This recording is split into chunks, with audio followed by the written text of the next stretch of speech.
그러다 보니까 좀 더 앞서 나갈 수 있었고 좀 더 적기에 개발할 수 있었고 좀 이쁜 모양이 있는 제품이 먼저 출시가 됐겠죠. 이제 그러면서 이제 격차가 이제 점점 벌어졌던 것 같아요.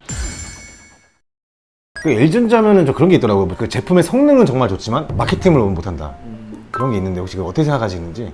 마케팅 부서는 내가 아니니까 네네네. 잘 모르겠는데 제품의 특성이 좋은 건 맞는 것 같아요. 제품 좀 이게 저 LG 씁니다. 전자 산업이 미국에서 갔다가 일본 왔다가 이제 한국으로 왔잖아요. 네네네. 근데 한국에서는 이제 빠르게 발전하려고 하면 평가하는 기술을 알아야 된다고. 이 제품이 시장에 나가서 통하려고 하면 안에서 테스트를 해야 되잖아요. 그런 스펙을 이제 일본에서 이제 벤치마킹에서 이제 받아왔죠. 근데 이제 이게 옛날 거다 보니까 현실하고 좀 안 맞는 부분들이 있거든요. 근데 그런 부분에 대해서 LG는 이제 그게 절대적인 것 마냥 이제 그거를 기준을 미트를 못하면 이제 통과를 못하는 거죠.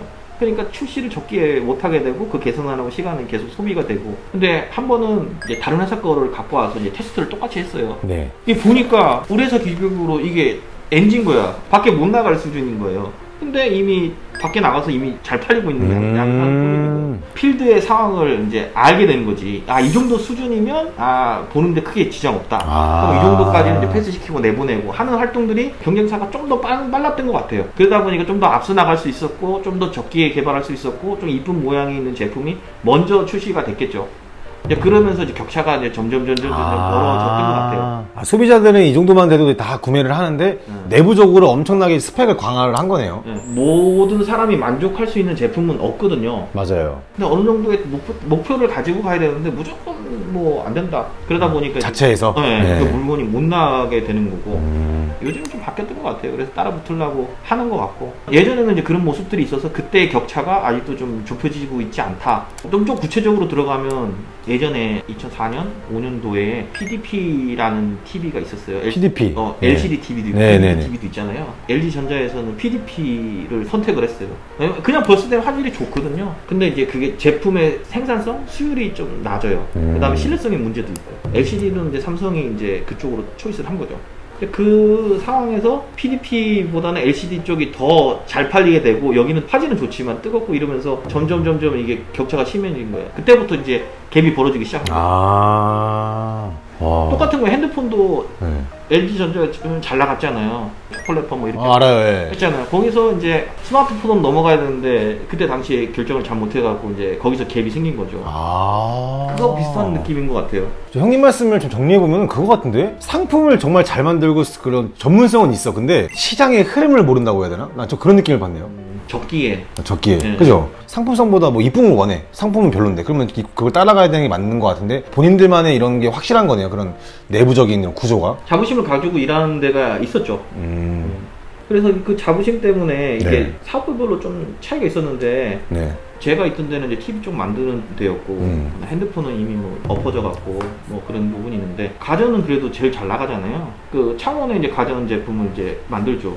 근데 이제 그 사람들을 이제 하고 어떻게 교류할 기회가 가서 만났는데 자부심이 대단하더라고요. 그런 열정들. 그러니까 TV에 있는 사람들보다 훨씬 더 뭔가 더 전문적인 거고 전문적인 말을 하는 걸 더 좋아하는 것 같은 게 느껴졌어요. 개인적으로. 어떤 학문에 기반한 연구, 그 다음에 그거를 통해서 얻은 결과물, 그걸 기반으로 한 뭐 평가, 그 다음에 제품의 출시, 뭐 이런 것들 때문에 좀 차이가 있더라. 그래서 좀 잘 나가는 게 아닐까. 그럼 대기업을 14년 정도면 오래 다니신 거잖아요. 근데 중소기업으로 이직한 이유가 어떻게 되시죠? 아까 얘기했잖아. 성공 잘 안 됐어요. 그게 정말 그 이유예요? 그리고 대기업에 입사하기 전에 군대에서 좀 술 좀 먹고 하다가 빚을 좀 졌어요. 그러다 보니까 준비를 좀 못하고 바로 중소기업으로 입사를 하게 했거든요. 그래서 이제 1년 정도 일을 하다가 이제 대기업으로 이직을 하게 됐는데 막상 이제 있어 보니까 대기업이나 중소기업이나 뭐 별반 차이가 없다고 생각하는 거예요. 일하는 데 있어서. 나는 경험을 해봤기 때문에. 다른 사람들은 처음부터 대기업에 입사하는 사람들은 중소기업 갔을 때 어떻게 적응하지? 이런 생각 때문에 주저하게 되는 경우들이 있더라고요. 근데 나는 이제 경험을 해봤으니까, 저 같은 사람은 경험해봤으니까 중소기업에 가서 일하는 부분에 대해서 두려움이 없던 거죠. 나는 경험이 있으니까. 그래서 월급도 많이 준다고 하네? 그럼 이제 옮길 이유가 충분했겠죠? 그리고 아까 말한 대로 그런 정치나 파벌이나 뭐 이런 부분들에 대해서 거기에 끼고 싶은 생각이 별로 없던 거예요. 그러니까 아예 그냥 다른 쪽으로 옮겨서 새로운 마음으로 좀 능력을 인정받으면서 성장해거나 하고 싶어서 이제 옮기게 됐죠. 그러니까 별 차이가 없네요. 중소기업이나 대기업이나. 뭐 일하는 게 뭐 비슷비슷하죠. 근데 아까 말한 대로 회사가 망할 일은 없다. 망할 일이 없다.